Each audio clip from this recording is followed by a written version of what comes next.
A uniform for losers. That's what my daughter laughed as I reached for my old service jacket.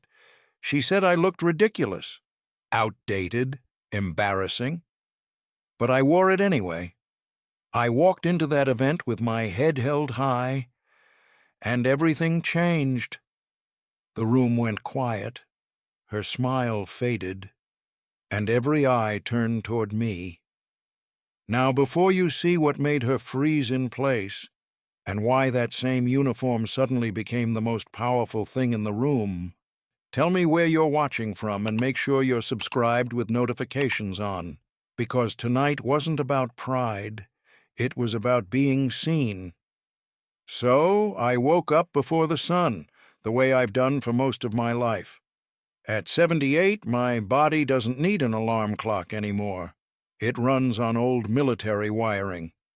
The house was quiet, the kind of quiet you only get when you live alone long enough for it to feel normal. I sat on the edge of the bed for a moment, letting my knees warm up before I stood. The joints protested, but nothing louder than what I could handle. The uniform hung on the closet door, waiting for me. My old Class A, pressed last night, brushed twice over this morning. I traced my fingers across the jacket's shoulder, feeling the faint rise of stitching where the insignia used to be before they changed the design in the late 70s. I was just a mechanic back then. Specialist Raymond Ward, U.S. Army, motor pool. No bronze stars, no front-page heroics. Just 14-hour days keeping convoys moving, keeping engines alive, and doing whatever I could to get my men home. Some folks will laugh at a uniform like that. Say it's plain, say it's nothing. I never cared. It was mine. It held every year I served, every sunrise I missed, every breath I held until a tired kid, driving a 5-ton, rolled back into the gate, safe and whole. I've worn this uniform maybe a dozen times since retirement, but tonight felt important. Not for glory, just respect. The Veterans Center was giving me a community service award for the workshop I've been running 5 days a week. Teaching engine repair to vets fresh out, some under the weight of the world, some just needing a place they knew wouldn't judge them. I thought my daughter might be proud to see me there. I took a slow breath and picked up the soft cloth I always kept folded on the dresser. Habit, ritual, not vanity. The brass buttons caught the morning light as I buffed them, one by one. When I was done, I laid the jacket on the bed, smoothed the sleeves, and went to heat water for tea. That's when the phone vibrated. Marissa's name lit up the screen. I hesitated before answering. She rarely called unless she needed something, but ever since she got promoted last year, her voice carried a new edge, fast, clipped, as if every minute she gave me cost her money. I picked up. "Morning, honey. Dad, please tell me you're not wearing that costume tonight."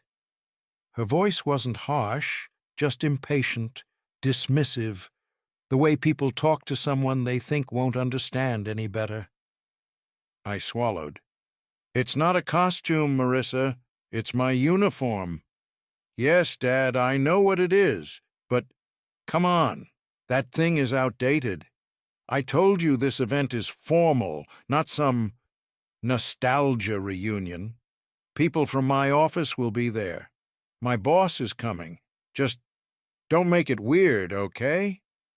Behind her, a male voice chuckled. Trevor, her fiancé. "Is he seriously wearing the jacket?" Trevor said, loud enough for me to hear. "Man, that's wow." Marissa didn't even tell him to hush.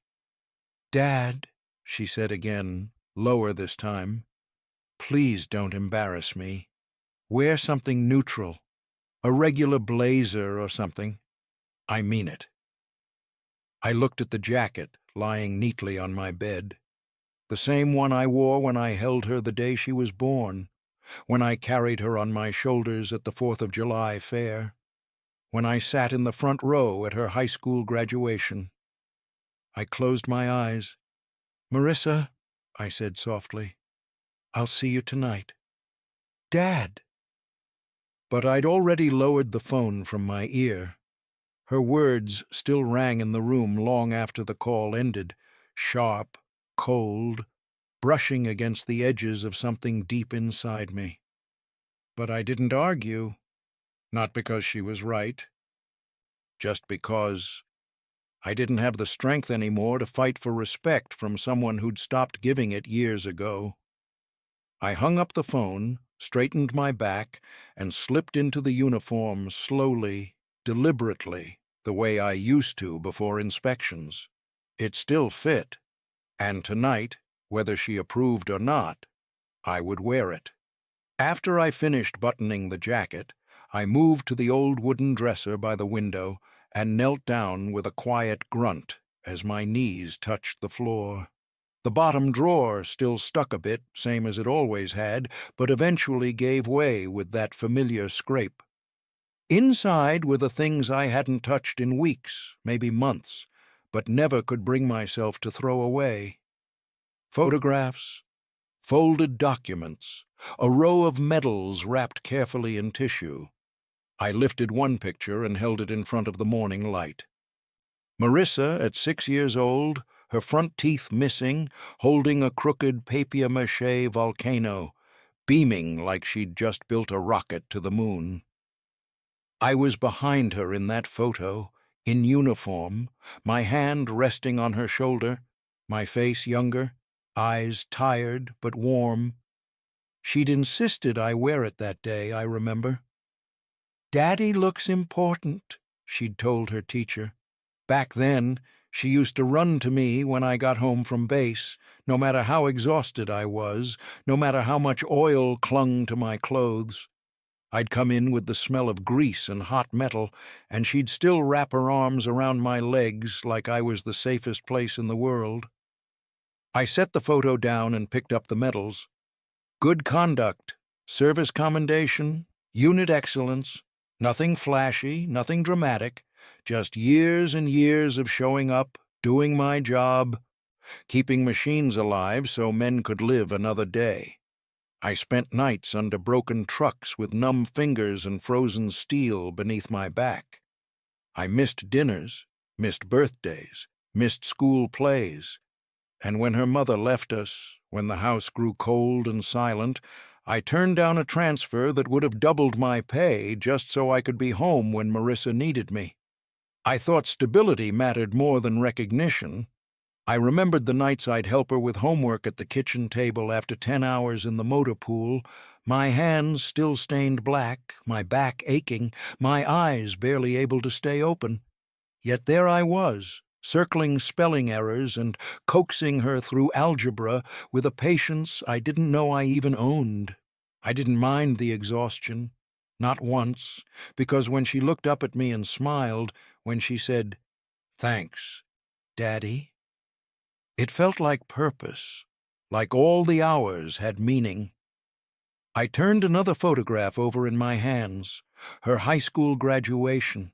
She wore a pale blue robe, her hair pinned neatly back, and I stood beside her in this same uniform, just a touch tighter than around my shoulders. That day she'd squeezed my arm and whispered, "You're my hero." She meant it back then. I could see it in her eyes. I suppose time does funny things to hearts. I'd worn this uniform to every milestone in her life. Not to draw attention to myself, but because it represented the discipline that raised her, the stability that kept a roof over her head when her mother walked away, the long nights when I chose overtime instead of sleep just so she could have ballet lessons and a new winter coat. I turned away promotions that would have taken me overseas when she was small. I stayed. I always stayed. The Army offered me a supervisory post in Germany once, better pay, better title, but it meant relocating. Marissa was 13, awkward, hurting, needing structure. I read the letter 3 times before I folded it and burned it in the sink. I told my commanding officer I was needed at home, and he nodded like he understood. Maybe that was the first time I chose fatherhood over uniform progression, and maybe that was where everything changed. I stared down at the medals, then folded the tissue back over them. These weren't symbols of conquest, they were reminders of patience, of keeping promises, of showing up. I slid the drawer closed slowly and rose to my feet, joints creaking in protest. The reflection in the mirror caught my eye. Deep lines at the corners, silver hair thinning at the temples, a face carved by decades of quiet labor and swallowed words. No one would mistake me for a powerful man now. But the posture was still there, the spine straight, the stillness, the discipline, and the pride, even if my own daughter had forgotten the source of it. I rested my hand against the uniform's chest pocket, feeling the faint fabric press against my palm. I knew she found it embarrassing, old-fashioned, something that didn't fit into the sharp glass and steel world she lived in now. Maybe she saw it as weakness, a relic, something to be hidden rather than honored. But to me, it wasn't fabric. It was the memory of sand grinding beneath boots at dawn, the smell of oil and exhaust thick in the air, the hum of engines I coaxed back to life with stubborn hands. The faces of young recruits who trusted my voice when their machines failed in the middle of nowhere. And somehow, in the quiet of my bedroom, I realized that even if Marissa didn't see what this uniform meant anymore, it still knew me. It remembered who I was. I straightened the collar once more, not for display, but for myself. Then I reached for the small bedside table and picked up the rolled piece of brown paper I'd left there the night before, the little gift I planned to give her later. Something meaningful, something from the world she used to share with me. Maybe I still believed there was a part of my daughter that remembered the man behind the uniform. I folded the paper carefully into my coat and took a slow breath, steadying my chest. If tonight was going to test my dignity, then I would meet it the same way I'd met every challenge before, with quiet resolve. I sat at the edge of the bed and reached for the small parcel I'd wrapped the night before. Brown paper, neatly folded, the twine tied just so, the way I used to wrap her birthday presents when she was little, and the store wrapping never quite felt right. My fingers moved slower now, but the care was the same. Inside was something modest, not expensive, never flashy. A tiny gear pendant, cut and shaped from a scrap of steel I'd found tucked away in my old toolbox at the veteran's workshop. I'd spent 2 evenings sanding it down, smoothing every edge, polishing it until it caught the light just right. I'd attached it to a simple silver chain I'd bought from a local jeweler down the road. It wasn't jewelry meant for admiration. It was memory. The gear came from an old engine I'd rebuilt during my last year of service, one of those stubborn ones that took 3 men and half a day just to coax into cooperation. I remembered the heat that day, the way sweat burned my eyes, the laughter between me and the boys when it finally rumbled to life. That gear had been small once, part of a greater machine, but it played its role quietly, faithfully, never seeking attention. It reminded me of myself, and in a strange way, of her. I held the pendant between my fingers, watching how the morning light danced off the edges. Somewhere inside me, I still believed that if she saw it, if she touched it, she'd remember who I was beyond the tired old man she now seemed eager to keep at a distance. I imagined giving it to her after the ceremony, pulling her aside when the crowd thinned, when Trevor wandered off and the noise faded. Maybe she'd soften, Maybe she'd shift her eyes and smile like she used to, the kind of smile that made her nose wrinkle when she was 7. Maybe she'd say, "Thank you, Dad." And in that quiet moment, we'd remember how to speak to each other again without pretense. I wasn't foolish enough to expect miracles, but hope has a way of living stubbornly inside the heart of an old soldier. I placed the pendant back into its wrapping, rolling the paper carefully, smoothing out the creases as though perfection mattered. The tying of the twine became a small ritual, one I performed with the patience I'd once reserved for delicate repairs and precise adjustments on stubborn machines. Every knot had intention. I slipped the parcel into the inner pocket of my uniform jacket, right over my heart, where it rested quietly. It made the slightest weight there, familiar and grounding, like carrying a promise that no one else knew about. For a moment, I rested my palm against the pocket and closed my eyes. In a few hours, I'd see her, my daughter. The same little girl who used to run barefoot through the backyard, who once told me she wanted to grow up and fix things just like her daddy. The same girl who now spoke to me like I was a stranger she felt obligated to tolerate. I pushed the thought away and forced my breathing to steady. Tonight wasn't about regaining her approval, I told myself. It was about showing up, about honoring the men I'd worked beside and the quiet work I still did for others. That's what mattered.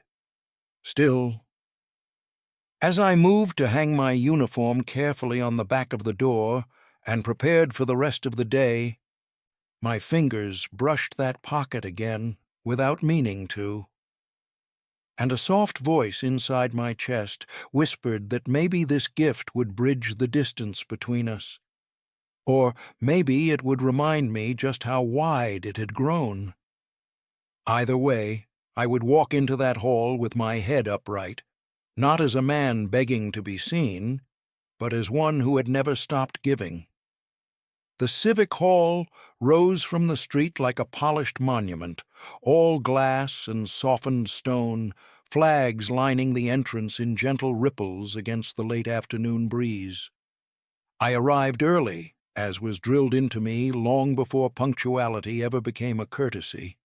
My old sedan creaked slightly when I stepped out, and for a moment I simply stood there, my hand resting on the roof, looking at the place where tonight would unfold. I adjusted the cuffs of my uniform and reached back inside the car for my cap, then thought better of it and left it on the seat. Some habits evolve with time, others stay fixed. The doors slid open quietly as I stepped inside, the echo of my shoes against the polished floor following me into the lobby. Warm light washed over the space, illuminating clusters of framed photographs on the walls, snapshots of previous honorees, community projects, local veterans whose faces told stories not unlike my own. A petite woman at the front desk looked up and smiled. "Good evening, sir. Welcome. Are you here for the recognition ceremony?" "Yes, ma'am," I said with a small nod. "Raymond Ward." Her eyes softened in immediate recognition. "Oh, Mr. Ward. We're so glad you could make it. Everything has been set up beautifully. They'll begin registration for honorees in about 45 minutes. Honorees. The word felt heavier than it had when the letter first arrived in the mail. I'd never sought recognition. The workshop had always been about giving these young men a place to breathe, to steady their hands, to feel useful again. But hearing it spoken aloud in this building made the evening feel real in a way I hadn't prepared for. "Thank you," I murmured, already feeling slightly out of place. A few volunteers passed by, some in casual, smart attire, others wearing small veteran pins. One older man approached me with a handshake firm enough to tell me he'd once stood straight at attention, too. "Ray, good to finally meet you in person," he said. You've done some fine work for our boys." He clapped my shoulder with warm familiarity before moving on, and that small acknowledgment settled something inside me. The hall slowly filled with voices as guests began to arrive. The contrast was impossible to ignore.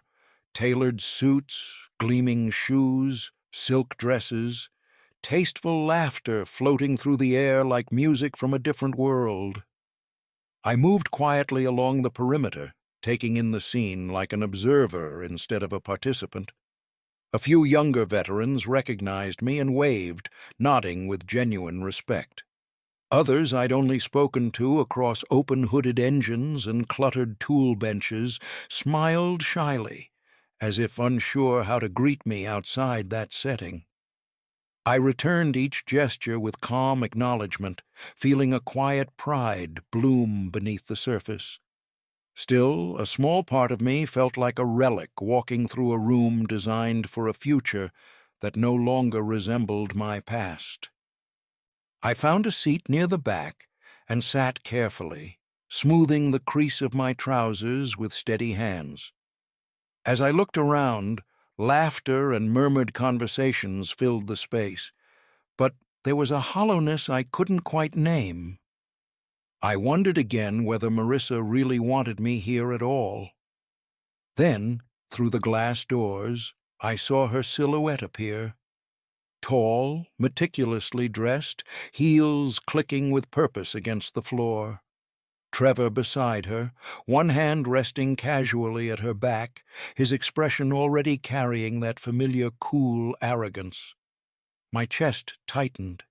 She hadn't seen me yet.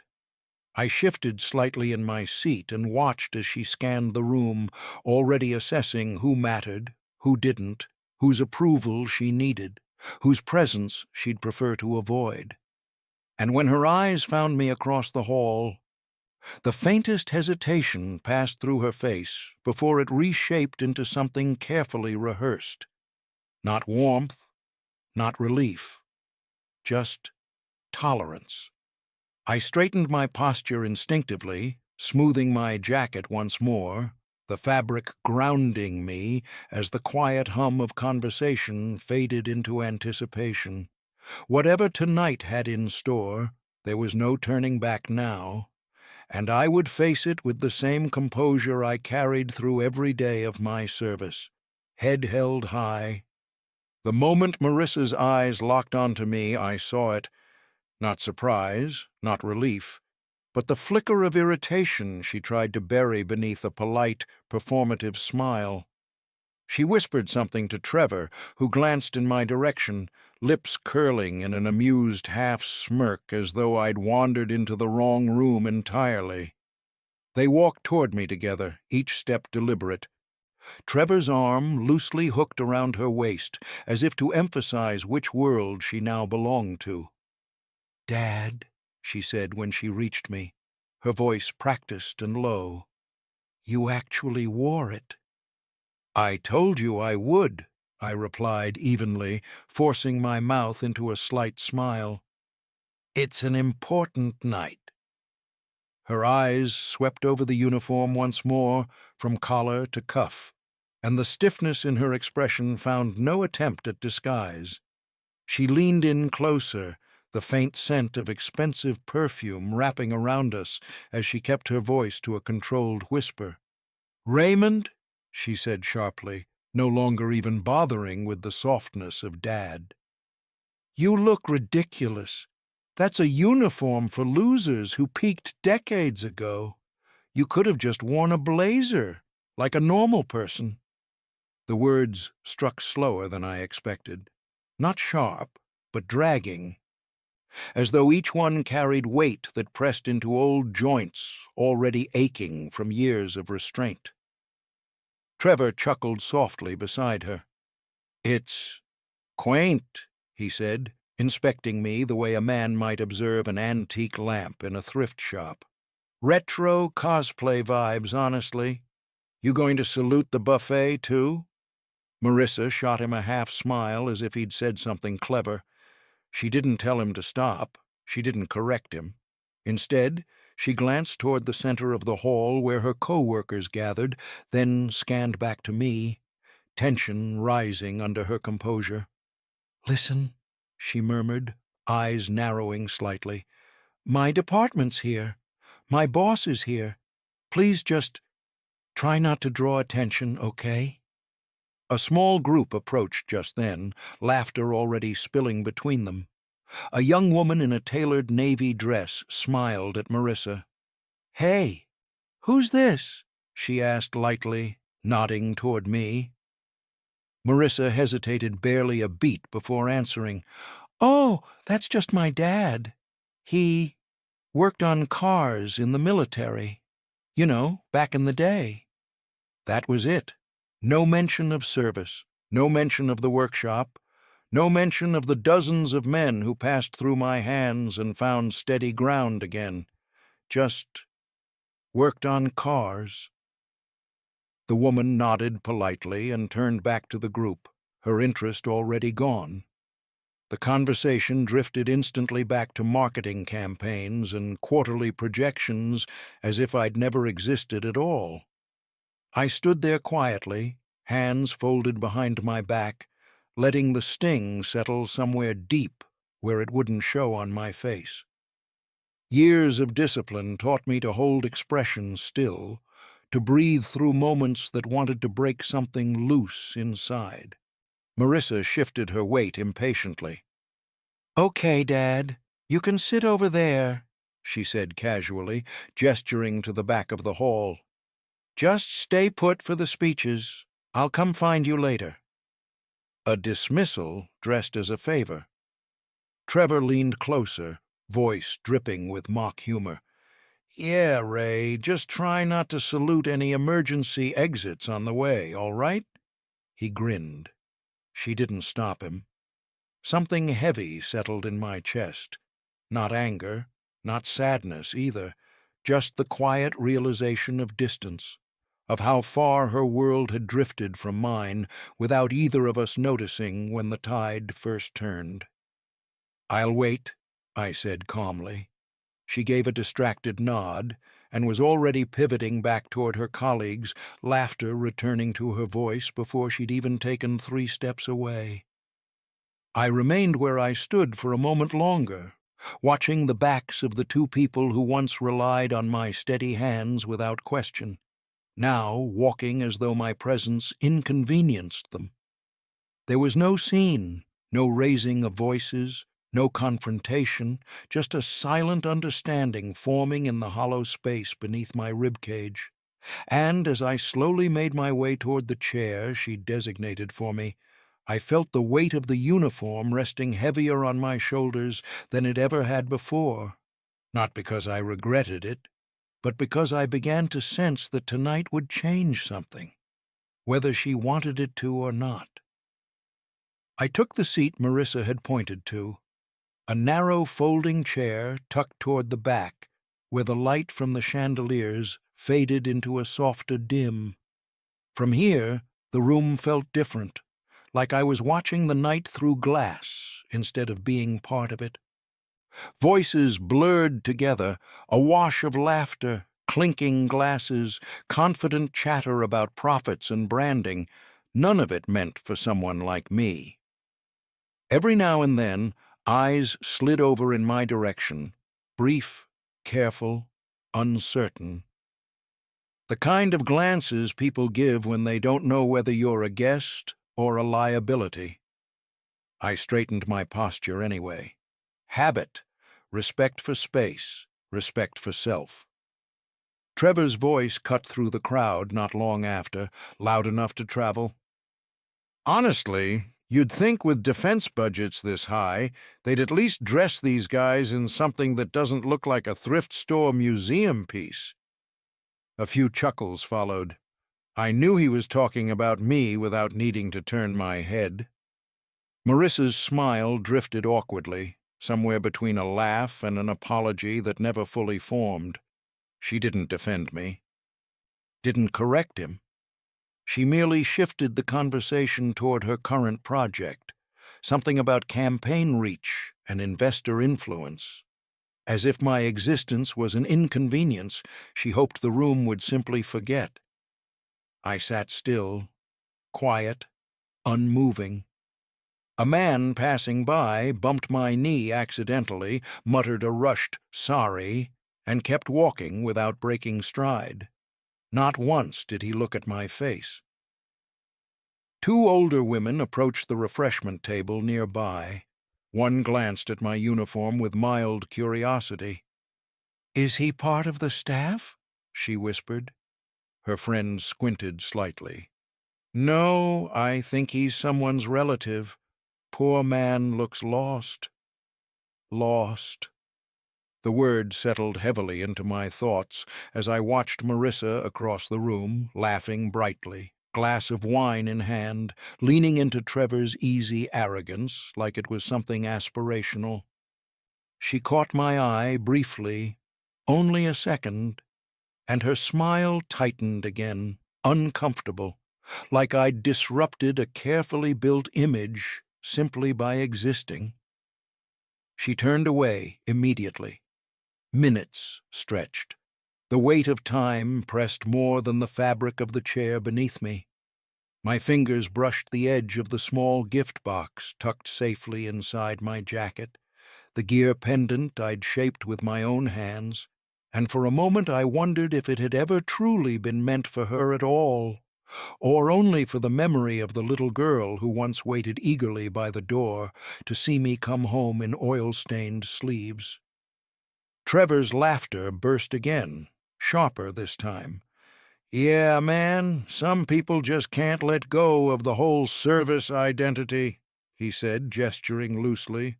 "Like, good for you, but the world's moved on, you know?" More murmurs of agreement. Marissa nodded faintly. Not proudly, not shamefully either, simply as though conceding a social point. I shifted slightly, straightened the crease in my trousers, and inhaled slowly through my nose. In barracks and repair bays, I'd learned to control my breathing when faced with pressure. This was no different, just another kind of battlefield, quieter, more humiliating. A server paused briefly beside me. "Would you like something to drink, sir?" she asked, her tone neutral but courteous. "Just water, thank you," I replied softly. She smiled faintly and moved on.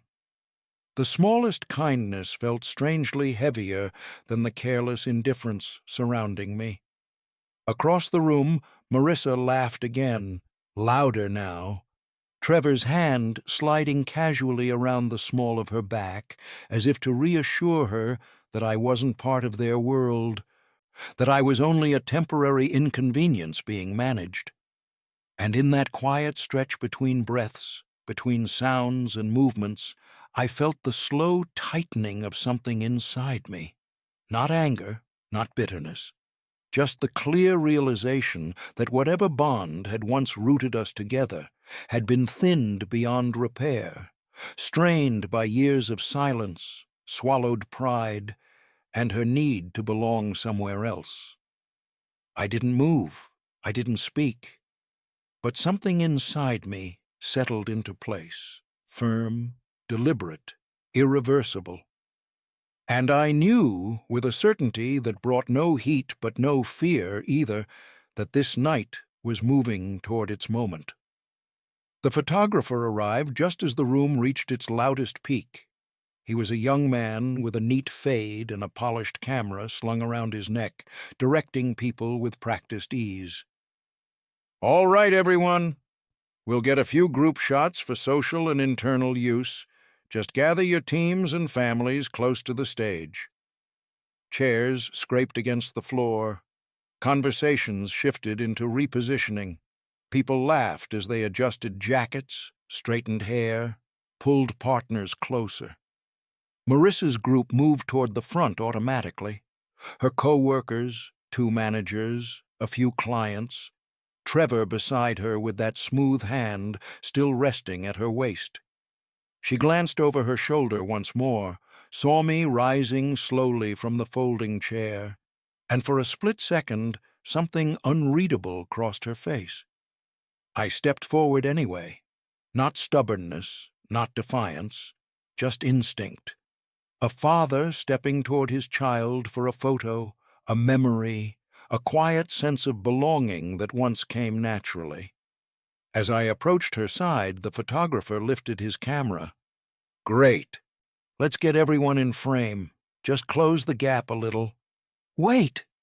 Her voice cut through the motion, sharp and thin. Every head turned.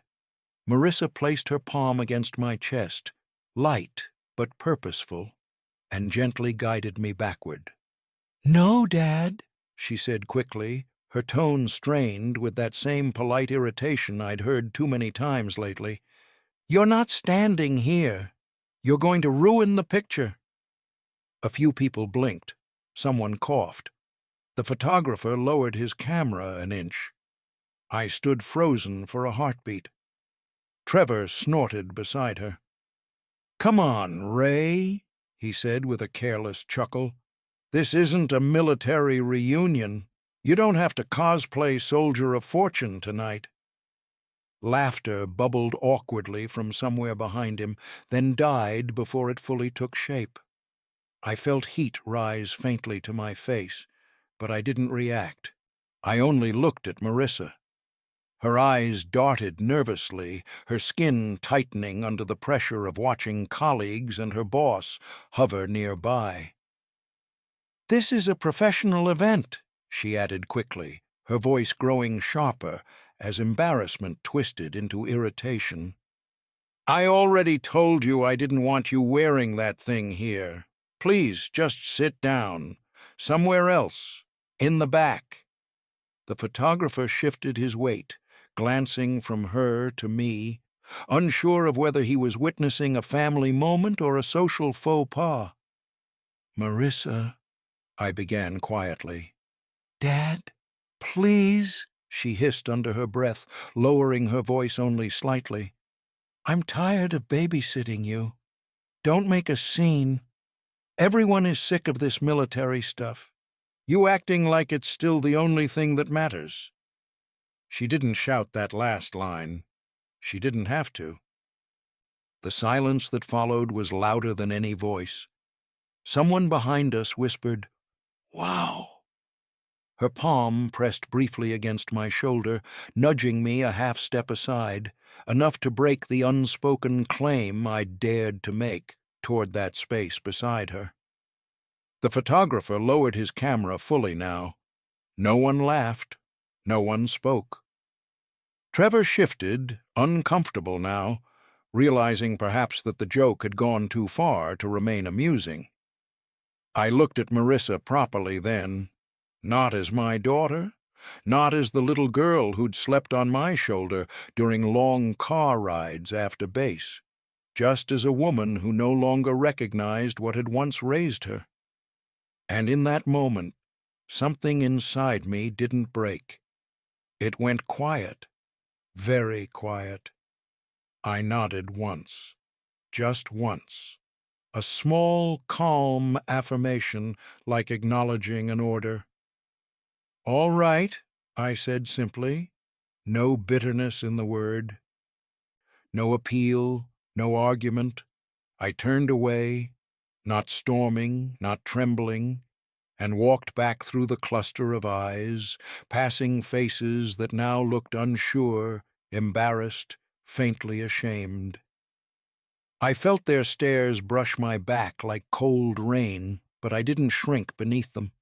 I moved through the crowd and into the hallway leading to the foyer.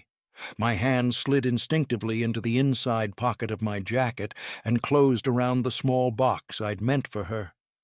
The edges felt sharper now, heavier in their symbolism. I paused near the vestibule doors and exhaled slowly. Out there, my life had been reduced to a poor choice of outfit, a social liability, a man clinging to an outdated symbol. In here, there was only clarity. I did not rush outside. I did not leave. I stepped toward a quiet corner just off the main entrance. The hum of voices dulling behind me, and pulled my phone from my pocket. The screen glowed faintly. I scrolled once, twice, then pressed the name I'd saved years ago but rarely needed. Tom. He answered on the second ring. Raymond? His voice carried that familiar calm weight, steady, older, grounded. It's me, I said quietly. You still coming tonight? Of course. I'm about 15 minutes out. Everything all right? I hesitated only a brief second. Something's changed, I replied. If you could come a little earlier, I'd appreciate it. There was a pause on the other end.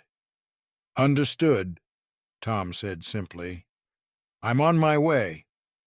I slid the phone back into my jacket pocket and leaned lightly against the cool wall. Behind the doors, laughter resumed nervously.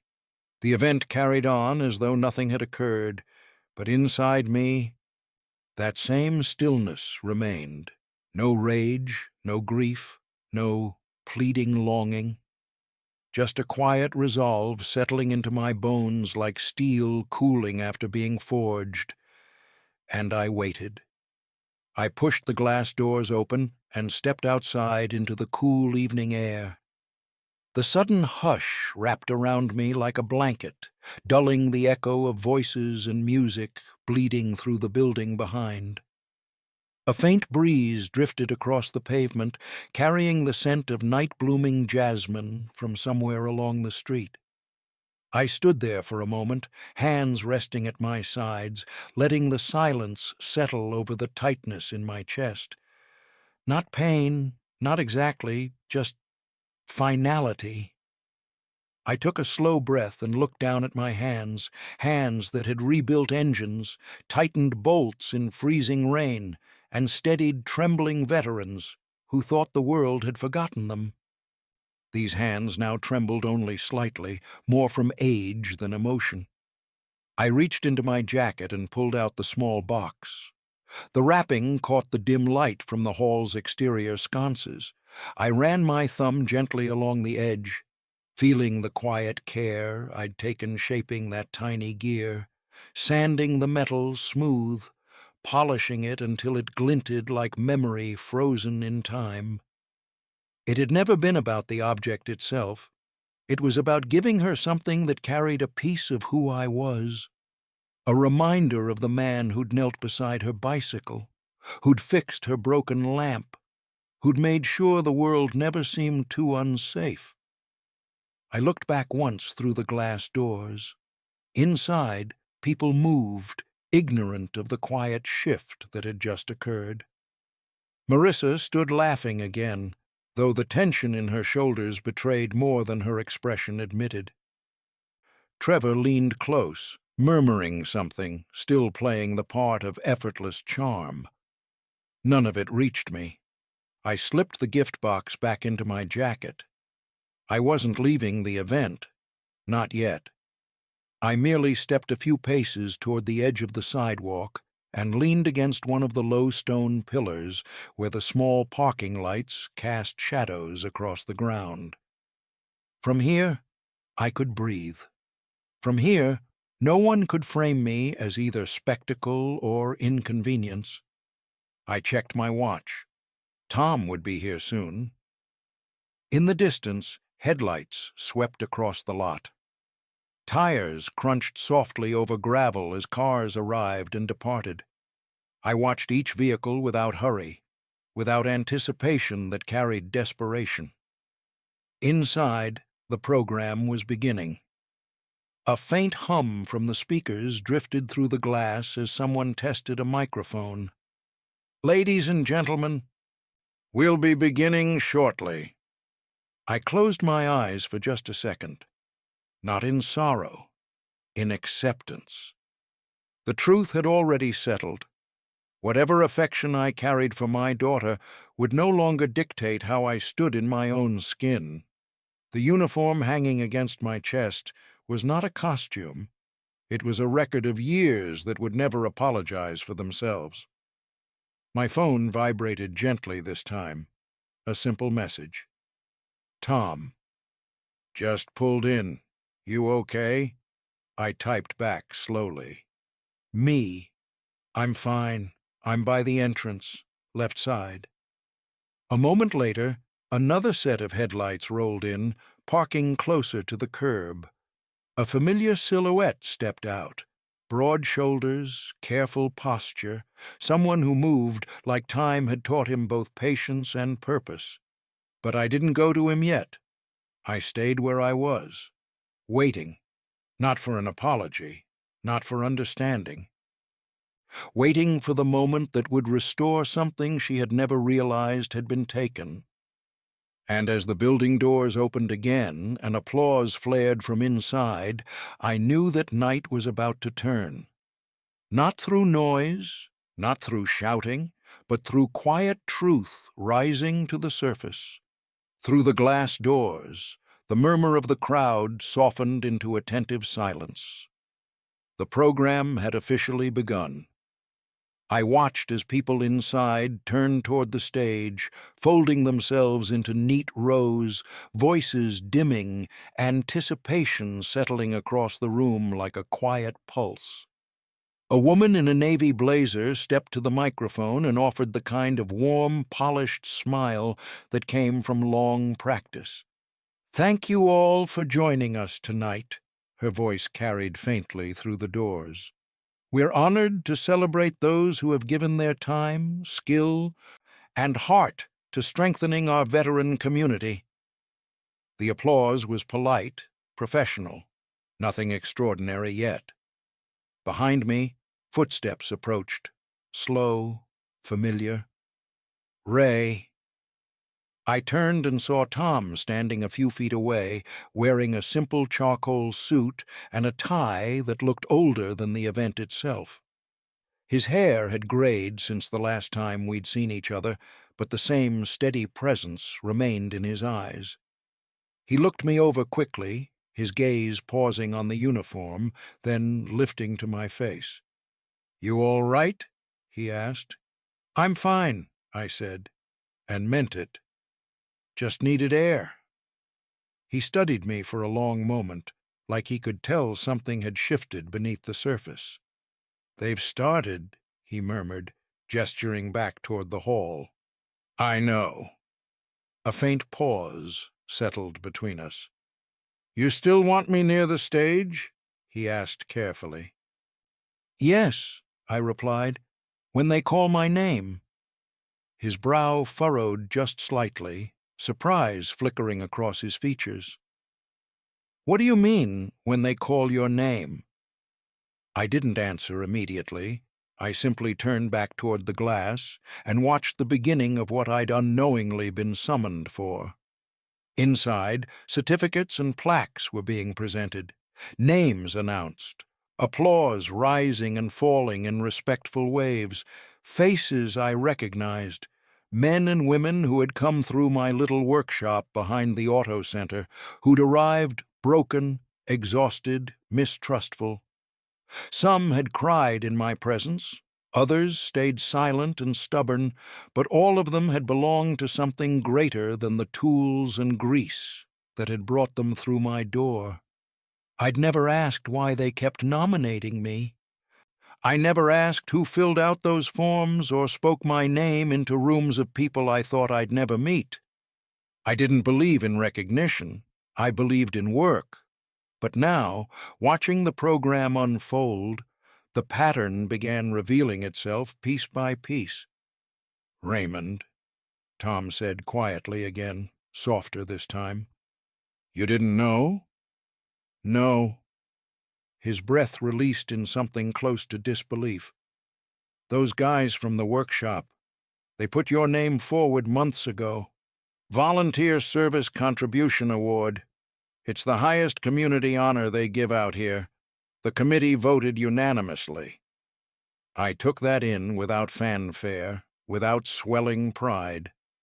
Only a faint recognition of something I'd never asked for, but perhaps had quietly earned. "And the board insisted you wear your uniform," Tom added. "They said it wasn't about appearance. It was about legacy." Inside the hall, the announcer's tone shifted, becoming slower, more deliberate. "And now," she said, "we move to our final segment of the evening." A hush fell. I straightened my spine without thinking. Habit, discipline, muscle memory built across a lifetime. The hum of voices disappeared completely. Tom looked at me, then back toward the hall, then again at me. "You ready?" I inhaled. "Yes," I said. The glass doors opened as a staff member stepped halfway out, scanning the entrance as though looking for someone specific. Her eyes landed on me. "Mr. Ward," she called softly, "we'll be introducing you shortly. Please be near the aisle." I nodded once. As she disappeared back inside, Tom placed a gentle hand on my shoulder. Not pity, not reassurance. Just quiet solidarity from a man who understood the weight of being seen after years of invisibility. Inside, the announcer spoke again. "Our next honoree has transformed lives not through fame, but through patience, humility, and service. He has mentored over 100 struggling veterans, kept dozens off the edge of desperation, and built a free workshop where dignity is repaired alongside engines." I heard murmurs ripple through the crowd. People listened now, truly listened. "And yet," she continued, "he has never once called himself a hero." A pause. "He never sought applause, only purpose." I stepped closer to the entrance, my shoulders squared, my breathing steady. Behind the glass, my daughter still stood among her colleagues, unaware, disinterested, her eyes flickering with mild annoyance as her fingers brushed at the screen of her phone. The room had not yet turned, but it was tilting, slowly. I caught Tom's eye one last time and nodded. He understood, and as the announcer drew in a breath to speak my name, I felt something settle deep inside me. Not a hunger for redemption, but the calm certainty of truth preparing to speak for itself. The announcer's voice softened, then steadied again. "And now, our final honoree for the evening." Every clink of glass ceased. Every whisper died. You could feel the stillness, thick and waiting, like the hush before a storm breaks. "Our next recipient has quietly transformed the lives of 126 veterans in this county alone. Men and women who returned from service lost in purpose, burdened by silence, struggling to adapt to a world that moved on without them." A subtle rustling moved through the crowd.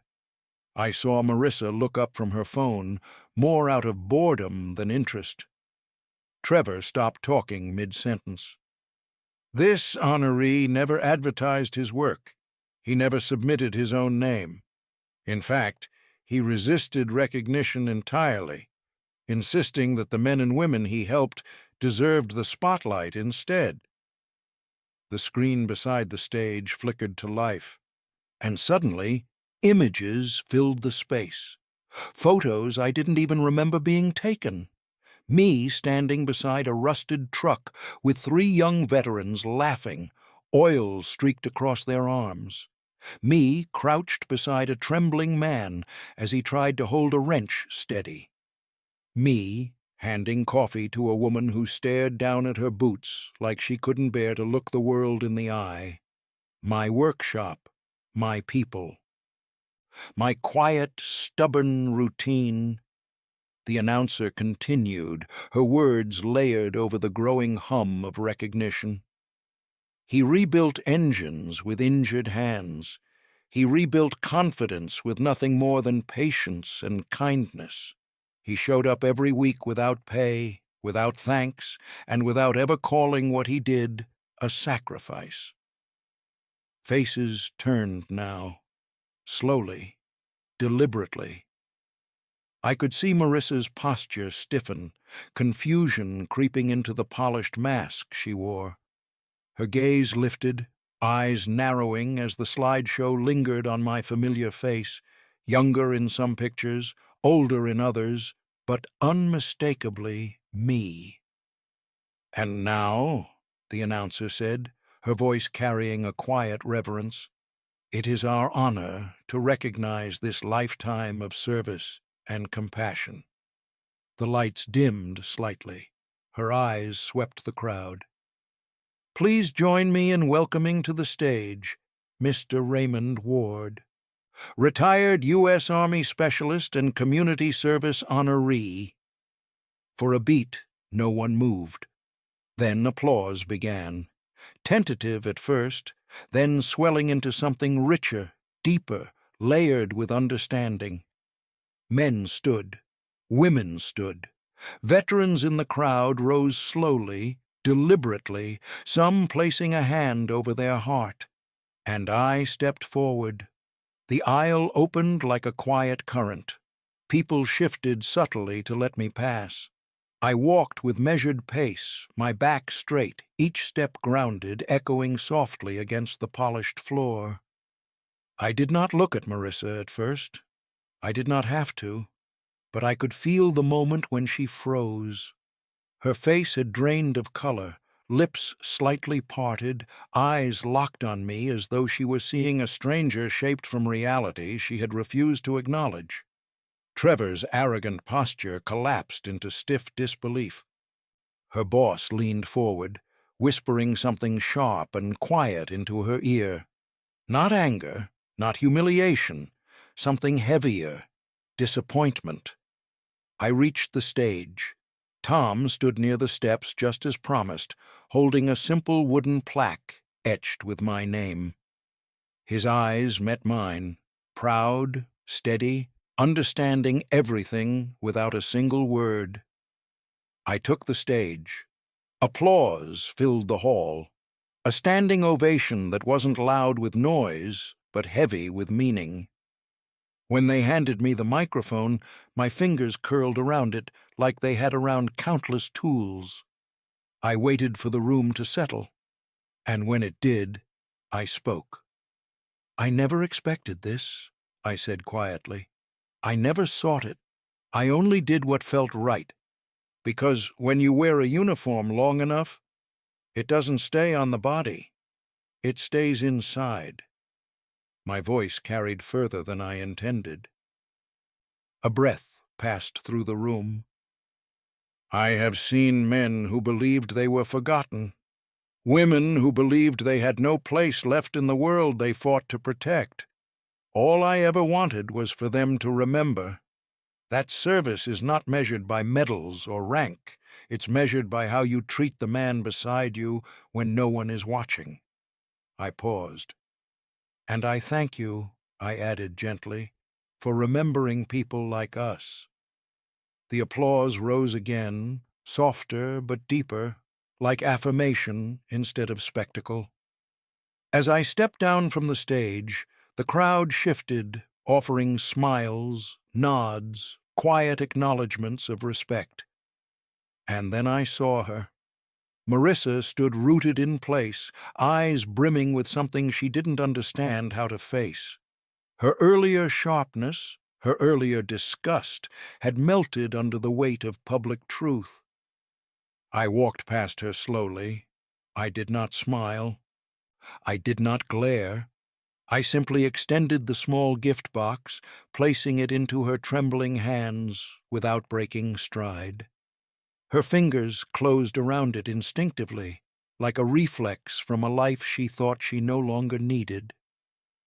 "Dad," she whispered, barely audible. I kept walking. Behind me, the room buzzed softly with whispers and glances, her earlier laughter recontextualized in every eye that now looked at her, not with cruelty, with realization. And as I reached the far side of the hall, I knew the reversal was complete, not through humiliation, not through spectacle, but through truth.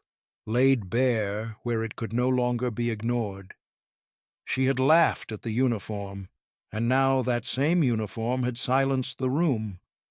I did not stay long after the ceremony ended, not out of bitterness, but because the moment had already done what it needed to do. I spoke with a few of the veterans, shook familiar hands, accepted quiet congratulations that felt more like gratitude than praise. Tom clapped my shoulder once before I left. "You handled that with more grace than most men twice as young," he said. I nodded and stepped into the night without replying. There was nothing more to add. Back in my apartment, I placed the uniform carefully over the back of the chair and sat down in the quiet that followed.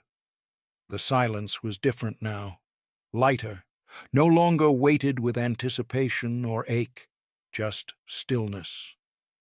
My phone rang that night. I watched it light up. Marissa. I didn't answer. It rang again, then again. Each time I let it fade. When I finally lay down, sleep came easily, not from exhaustion, but from the quiet certainty that some truths, once spoken, do not need repeating. The next morning I learned what had begun shifting without my involvement. A call came from a former co-worker of Marissa's, a woman I hardly knew, but who had met me once at a small holiday gathering years ago. "Mr. Ward, I hope this isn't inappropriate," she said carefully, "but I thought you should know. Your daughter, well, things have gotten complicated for her at work." I did not ask for details. She offered them anyway. Word had spread quickly, not from gossip or spectacle, but from quiet conversations. "Did you know the honoree was Marissa Ward's father? Did you hear how she spoke to him? Her firm valued optics, professionalism, respect. Her supervisor had requested a meeting that morning, not accusing her, not defending her, just recalibrating the image she had so carefully curated.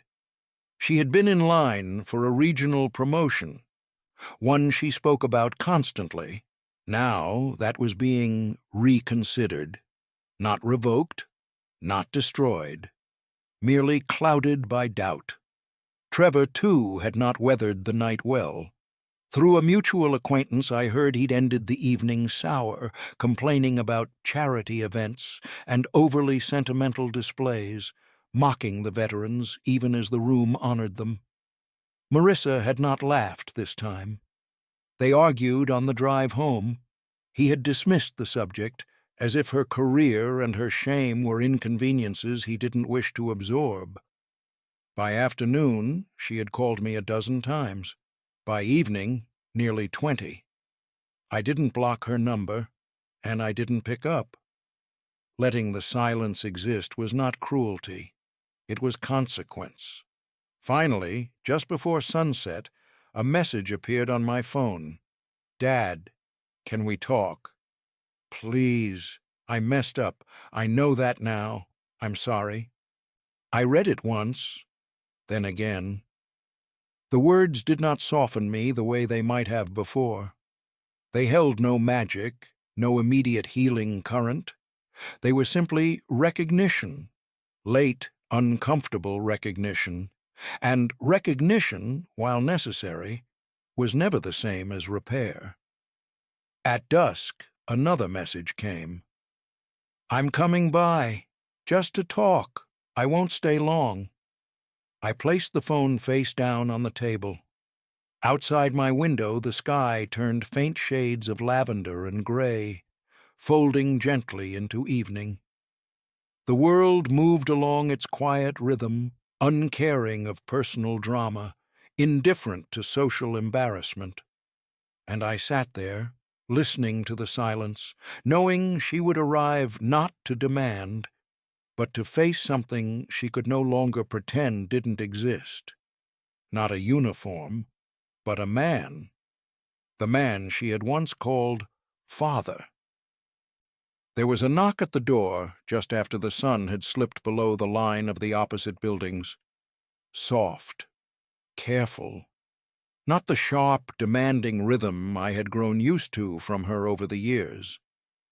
I didn't rush to answer it. I finished rinsing the mug in the sink, dried my hands with the old striped cloth, and only then walked across the small living room toward the door.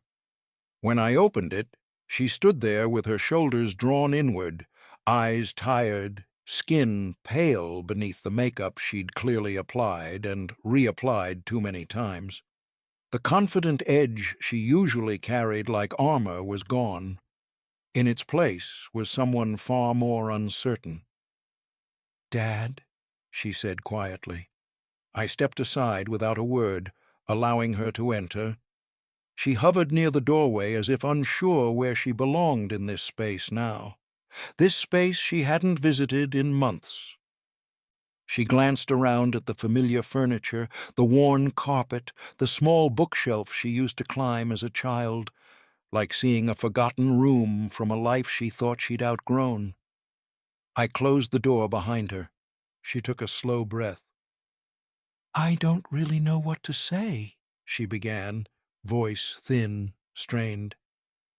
"I've been replaying the whole night over and over in my head." I remained standing. I did not offer a seat. "People at work, they saw everything," she continued, "not just the award. They saw how I treated you. I didn't realize how bad it looked until I heard them whispering behind closed doors." Her eyes lifted toward mine, searching for something I had no intention of offering easily. "I was embarrassed, Dad. I thought I was protecting my image. I thought I was helping you by keeping things neat, controlled." Her mouth quivered faintly. "But I wasn't. I was cruel. I was ashamed of you. And I don't even know when that happened." The silence between us stretched wide enough to echo. "I know an apology doesn't fix anything," she said after a moment. "But I'm sorry. I truly am. I said things out of fear, not because I meant them." I remained still.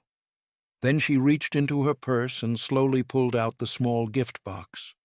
The wrapping wrinkled from how tightly she'd held it all day. Her fingers trembled as she opened it, revealing the tiny gear pendant resting inside. She swallowed. "You made this?" she whispered. "Yes," I replied simply. "It's beautiful," she said, barely audible. "And I didn't deserve it." The honesty wasn't dramatic. It wasn't rehearsed. It was just there, heavy, awkward, real. She closed the box carefully and held it against her palm, like she was remembering how it felt to cherish something simple. "Dad?" Her voice broke slightly now. "I don't expect you to forgive me overnight. I just don't want to lose you completely." For a long moment, I said nothing.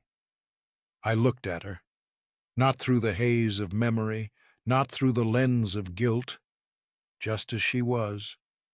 A grown woman, imperfect, frightened of the consequences of her own disconnection.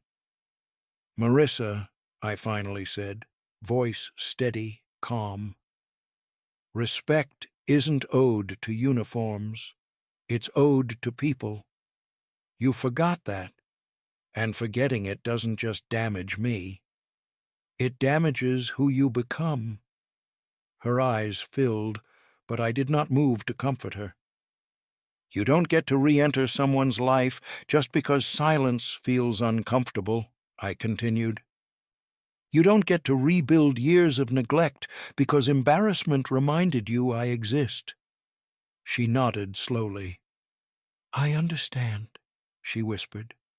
"Good," I said quietly. No raised voice, no anger, just truth spoken at its proper weight. I walked toward the window and looked out at the fading sky. "I'm not cutting you off, but I'm also not pretending nothing happened. If we move forward, It happens slowly, respectfully, on new ground, not on guilt. "I'll take whatever that looks like," she said. I turned slightly toward her. "Then start by learning that where a man comes from matters, even when his world doesn't look shiny enough for yours." She nodded again, tighter now. "I'm leaving," she said softly. "I won't push." As she passed the doorway, she paused once more. "I'm glad they saw you, Dad. Even if I didn't." The door closed quietly behind her. In the sudden stillness of my apartment, I returned to the chair by the window and sat down. There was no triumph in my chest, no victory, only the steady feeling of a boundary placed where one should have been years ago, firm, measured, necessary. And for the first time in a long while, that felt like peace earned, not borrowed. The following week carried a quiet rhythm I had not felt in years. No dread, no anxious waiting for a phone that only rang when something was needed, no careful choreography around another person's approval, just movement, purpose, breath. On Tuesday morning, I unlocked the workshop just as I always had. The old metal hinges groaning as the door swung open, the familiar scent of oil and iron greeting me like an old friend. Sunlight filtered through the dusty windows, catching on the outlines of tools neatly hung along the walls. Every wrench, every socket, every rag had its place. And so did I. By 9 o'clock, the first of the men arrived. Leroy nodded at me from beneath his cap. Kevin waved, already rolling his sleeves up, ready to dive into a stubborn transmission we'd been wrestling with last week. A younger woman named Tasha hesitated near the doorway, still new, still learning to trust. But when she saw me, she offered the smallest smile. "Morning, Mr. Ward," she said. "Morning," I replied, voice steady, natural. There were no speeches here, no cameras, no applause, just hands, work, conversation that mattered. As the morning settled in, Tom stopped by briefly, leaning against the tool bench with a knowing look. "You've had 3 new sponsors reach out since the ceremony," he said casually. "They want to expand the program, add 2 more bays, maybe even offer certification classes." I paused, wiping grease from my hands. "They're doing that because the workshop works," I said.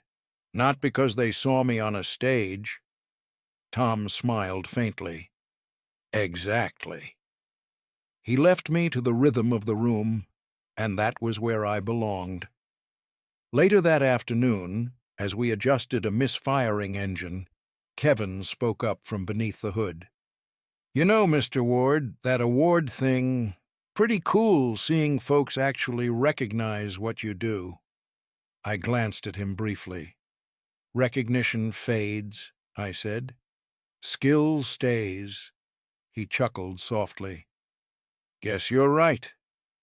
The truth was, the moment on that stage hadn't changed me. It had only cleared the fog that had slowly settled around how I saw myself over the years. I wasn't a forgotten relic in a world that moved too fast.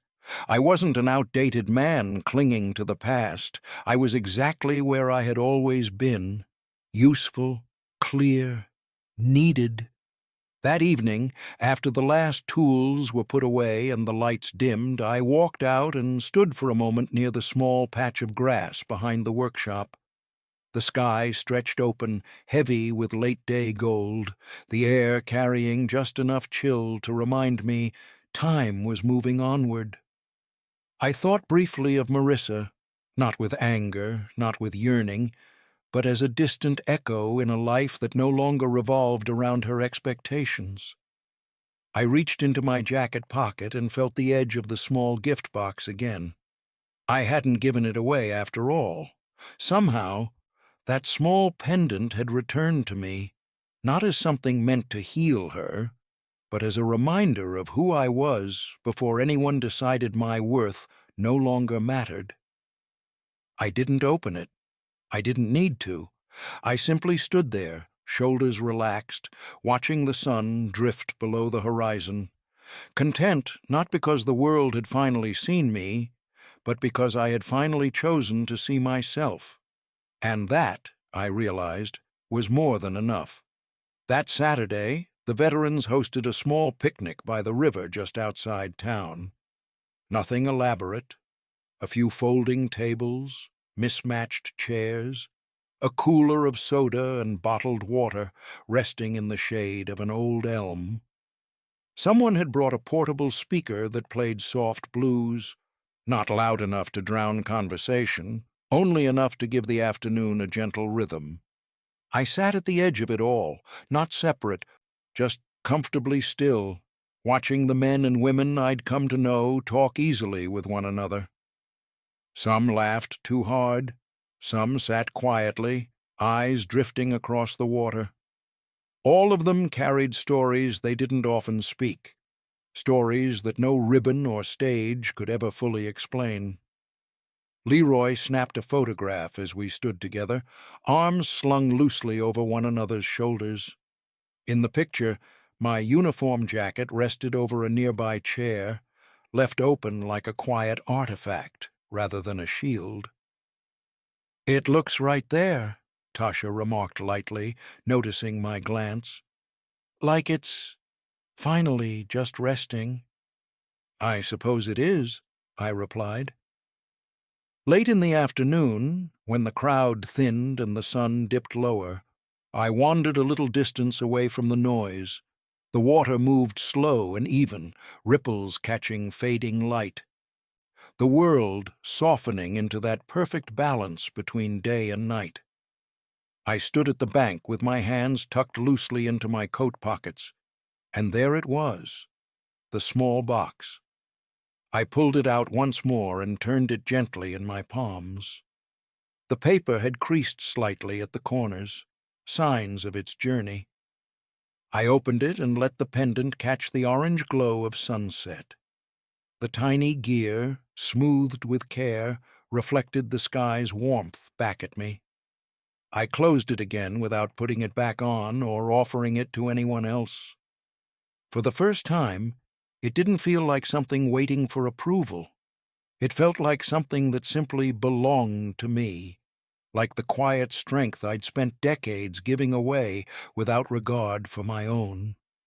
Behind me, voices drifted faintly from the picnic, laughter carried by the breeze, grounded and real. Ahead, the river stretched long and steady, its surface undisturbed by the weights of yesterday. I thought briefly of Marissa, not in anger, not in sadness, but with a calm understanding that some lessons needed space to grow roots, not constant tending. I turned my eyes back to the unfolding sky, deep amber melting into soft indigo, a peaceful horizon. This wasn't about winning. It never truly had been. It was about reclaiming presence, breath, dignity, a life no longer shaped solely by how others chose to see me. I slipped the pendant back into my pocket and walked back toward the others, where voices rose and a seat awaited without condition. And in that quiet settling of the evening, I felt something I hadn't recognized in many years. Stability, not borrowed from pride, not fueled by regret, just honest, earned peace. Before you go, tell me this. Have you ever been mocked for something that once defined your pride? And if you were in Raymond's place, would you have walked away in silence or demanded an apology? Drop your thoughts in the comments. I read every one. If this story moved you, hit like, subscribe, and turn on the bell icon so you never miss a new upload. Share this video with someone who needs to hear it today. Our other stories are appearing on screen now. Click one and keep watching. I'll see you tomorrow at the same time with a brand new story.